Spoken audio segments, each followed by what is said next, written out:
6 corporations. That's how many companies control the majority of what you ate today. What you had for breakfast, the snack you grabbed at lunch, the meat sitting in your fridge right now. Trace any of it back far enough, and you'll land on one of roughly 6 corporate doorsteps. And that alone wouldn't necessarily be a problem. Scale can mean efficiency. Centralization can mean consistency. But when I started pulling the thread on how those 6 corporations are actually managing the food supply, how they're growing it, processing it, preserving it, inspecting it, and getting it to your table, I found a picture so different from what most of us assume that I couldn't justify keeping it to myself. This isn't conspiracy. I'm not going to tell you there's poison in your cereal, or that some shadowy group is trying to control you through your dinner plate. What I am going to do is walk you through documented, verifiable, and frankly disturbing realities about the food system that feeds 330 million Americans every single day. Some of this is public data that just doesn't get covered. Some of it comes from USDA and FDA reports that are technically available, but buried so deep in government databases that no normal person would ever find them. And one piece of this, the part about emergency reserves, should be national news, and for reasons I genuinely don't understand, it isn't. I need to tell you how this video even happened, because it wasn't planned. 3 months ago, I was researching a completely different topic. Shelf-stable food comparisons, pretty standard stuff for this channel. And in the middle of that research, I stumbled on a USDA Office of Inspector General report from 2023 that stopped me cold. It detailed systematic failures in federal meat inspection processes at multiple high-volume processing facilities. Not small violations, structural ones. Inspectors assigned to cover facilities so large that meaningful inspection was physically impossible within their shift windows. Documentation gaps that meant contaminated product could move through the chain without being flagged. And a staffing shortage so severe that some facilities were essentially self-certifying their own compliance. I read that report twice. Then I started digging into adjacent systems: our produce inspection, import screening, soil data, water testing, supply chain mapping. And what I found was a pattern. Not a conspiracy. A pattern of systems that were built for a mid-20th century food supply being asked to manage a 21st century industrial machine, and failing quietly enough that nobody sounds the alarm. Let's start with inspection, because that's where the gap between public perception and reality is widest. Most people picture food inspection as a rigorous, hands-on process, trained professionals physically examining food at every stage. The reality is dramatically different. The FDA, which oversees roughly 80% of the American food supply, inspects domestic food facilities on average once every 3 to 5 years. Let that settle for a second. The facility that processed the crackers in your pantry may not have seen a federal inspector since before the pandemic. And imported food? The FDA physically inspects less than 2% of food imports. The rest is screened through paperwork, algorithmic risk modeling, and a system that essentially trusts foreign producers to self-report compliance. This isn't a secret. The FDA itself has acknowledged these limitations in congressional testimony. But acknowledging a problem and fixing it are very different things. And the funding gap between what the FDA needs and what it receives has been widening for over a decade. Now let's talk about what's underneath the food. Literally. American topsoil is in crisis, and this is the part of the food supply story that should be getting front-page coverage, but gets almost none. The USDA's own data shows that American farmland is losing topsoil at a rate roughly 10 times faster than it's being naturally replenished. Topsoil isn't just dirt. It's the biologically active layer that provides nutrients to crops. When it degrades, 2 things happen. Yields drop and nutritional density drops, and both are already measurable. A landmark study comparing USDA nutrient data from the 1950s to modern measurements found significant declines in protein, calcium, phosphorus, iron, riboflavin, and vitamin C across dozens of common crops. The tomato you buy today is measurably less nutritious than the tomato your grandmother bought. Not because the variety changed, but because the soil it grew in has been depleted by decades of industrial monoculture farming that prioritizes yield volume over soil health. This isn't fringe science. This is peer-reviewed data published in the Journal of the American College of Nutrition. And the agricultural industry's primary response has been to compensate with more synthetic fertilizer, which addresses yield but does nothing, and may actually worsen the underlying biological degradation of the soil. Meat processing. I debated how deep to go here, because some of this is genuinely difficult to hear. But you deserve the full picture. The consolidation of American meat processing into a handful of massive corporations has created a system optimized for speed and volume in ways that directly affect what reaches your kitchen. Line speeds in major poultry processing plants can exceed 140 birds per minute. Per minute. Federal inspectors in these facilities have testified that meaningful visual inspection at those speeds is essentially impossible. They're looking for obvious contamination, not subtle signs of disease or mishandling. The USDA's own internal audits have repeatedly flagged concerns about fecal contamination rates on processed poultry. And the response from industry has consistently been to push for faster line speeds, fewer inspection checkpoints, and greater reliance on chemical antimicrobial rinses, essentially treating contamination at the end of the line rather than preventing it during processing.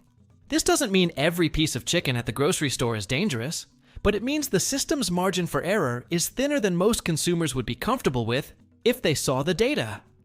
Here's where it gets personal for families trying to make safer choices. There's a category of food additives that are fully approved for use in the United States, but banned in the European Union, the United Kingdom, Japan, Australia, and other developed nations. Potassium bromate in bread flour, brominated vegetable oil in beverages, titanium dioxide in candy and processed foods, azodicarbonamide in commercial bread, butylated hydroxyanisole, BHA, in preserved foods. These aren't obscure chemicals in industrial products. They're in items you can buy at any American grocery store this afternoon. The EU didn't ban these on a whim. Each one was evaluated, and the conclusion was that the available evidence of potential harm was sufficient to invoke the precautionary principle. The United States operates under a different framework. Here, additives are generally permitted until harm is conclusively proven, which means the burden of proof falls on consumers rather than manufacturers. I'm not telling you to panic about every ingredient label.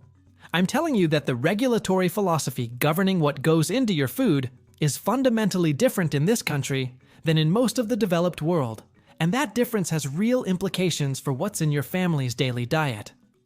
The organic label. This is supposed to be the escape hatch, right? Pay more, get cleaner food, and organic certification is genuinely meaningful. It does restrict synthetic pesticides, prohibit GMOs, and require certain soil management practices. But the system has gaps that are growing as organic becomes big business. The USDA's organic certification program relies heavily on third-party certifying agents, some of whom have been found in OIG audits to have inconsistent standards and inadequate verification practices. Imported organic products are an even bigger concern. The USDA has documented multiple cases of conventional grain being fraudulently labeled and sold as organic after passing through international intermediaries. One case involved millions of pounds of soybeans and corn. The premiums consumers paid for organic went to middlemen selling conventional product at organic prices. Does this mean all organic food is a scam? Absolutely not. But it means the label alone isn't a guarantee, and consumers who assume they're fully protected by the organic sticker are operating on more trust than the system has earned. Water and food production. This intersection doesn't get discussed nearly enough. Agricultural runoff, nitrogen, phosphorus, pesticide residues, pharmaceutical traces from animal operations, is contaminating watersheds that serve both drinking water systems and downstream food production. The USGS has documented measurable pesticide residues in the majority of tested streams and rivers in agricultural regions. PFAS compounds, the so-called forever chemicals, have been detected in soil, water, and food products near contaminated sites across the country. And the regulatory framework for PFAS in food is still in its infancy. The FDA has been testing certain foods for PFAS, and the results have shown detectable levels in a range of products, including seafood, meat, dairy, and even some produce. The long-term health implications of chronic low-level PFAS exposure through food are still being studied. But early epidemiological data has been concerning enough that the EPA has moved to dramatically tighten drinking water standards. The food standards, however, lag behind. Your water might be getting cleaner, while the food grown with that same regional water hasn't been addressed yet. Walk into any major American grocery store, and you'll count what looks like an incredible variety. Hundreds of brands, thousands of products, an almost overwhelming abundance of choice. But trace the ownership of those brands, and the picture collapses. The majority of products in center aisles are produced by roughly 10 parent companies. The visual diversity is a supply chain illusion, and that illusion masks a vulnerability. When one processing facility, one transportation corridor, or one ingredient supplier has a disruption, the ripple effect hits dozens of brands simultaneously, because they all flow through the same choke points. We saw this during the pandemic. We saw it during the infant formula crisis. We saw it during the egg shortage. Each time, the official narrative was that these were isolated disruptions, but the structural cause was the same every time. Extreme consolidation creating single points of failure in a system that presents itself as redundant and resilient when it is neither. Small farms. This isn't nostalgia, it's security. The disappearance of mid-sized family farms across the country isn't just an economic tragedy, it's a strategic food security vulnerability. The USDA's own census data shows a consistent, decades-long decline in the number of mid-size operations. The farms large enough to be commercially viable, but small enough to serve regional markets. What's replacing them is a bifurcation. Enormous industrial operations on one end and tiny hobby farms on the other, with the productive middle being squeezed out by land costs, regulatory burden, equipment expenses, and commodity pricing that favors scale over sustainability. When mid-size farms disappear, regional food networks collapse. Communities become entirely dependent on long-distance supply chains for basic nutrition. And the resilience of the entire system drops because geographic diversity of production, the thing that protects you when one region gets hit by drought or disease, shrinks with every farm that folds. Seed consolidation. 4 companies, Bayer Monsanto, Corteva, Syngenta ChemChina, and BASF, control an estimated 60% or more of global proprietary seed sales. That means the genetic foundation of the crops that feed this country is overwhelmingly controlled by a handful of corporate entities whose primary obligation is shareholder returns, not food security. The implications are profound. Genetic diversity in commercial agriculture has narrowed dramatically. The varieties being planted across millions of acres are increasingly uniform, which is efficient for production, but catastrophic for disease resistance. A single pathogen adapted to a dominant crop variety could sweep through genetically identical fields across entire regions. This isn't hypothetical. It's happened historically. The Irish potato famine was fundamentally a genetic diversity failure. And modern industrial agriculture, for all its technological sophistication, has recreated the same structural vulnerability at a scale that dwarfs anything in history. And finally, the part that should be headline news and isn't. The United States Strategic National Stockpile and USDA Emergency Commodity reserves have been drawn down significantly over the past several years. Detailed public accounting of exact reserve levels is limited, and that opacity itself is a concern. But available reporting and congressional testimony indicate that reserves of key commodities, including dairy, grain, and emergency food supplies, have been reduced from their peak levels. The government's buffer between a major supply disruption and empty grocery store shelves is thinner than most Americans would believe. This doesn't mean famine is imminent, but it means the margin for error in the American food system, from soil health to processing safety to supply chain resilience to strategic reserves, has been systematically narrowed at every single level. And that narrowing has happened so gradually, across so many different dimensions simultaneously, that no single story captures it. Which is exactly why nobody's talking about it. It's not one scandal. It's 100 quiet erosions that add up to a system running on momentum and assumptions rather than strength. So where does that leave you? Honestly, it leaves you in a better position than you were 12 minutes ago. Because now you see the full architecture of the problem, and that means you can start making different decisions. Source food locally when possible. Farmers markets, community-supported agriculture programs, regional co-ops. These aren't lifestyle accessories. They're supply chain diversification strategies for your family. Grow something, even if it's small. Herbs on a windowsill, tomatoes on a patio, a modest backyard garden. Every calorie you produce yourself is a calorie that doesn't depend on a system with this many failure points. Read ingredient labels, not just for calories and macros, but for the additives that other countries have already decided aren't worth the risk. Build a rotating pantry of shelf-stable whole foods.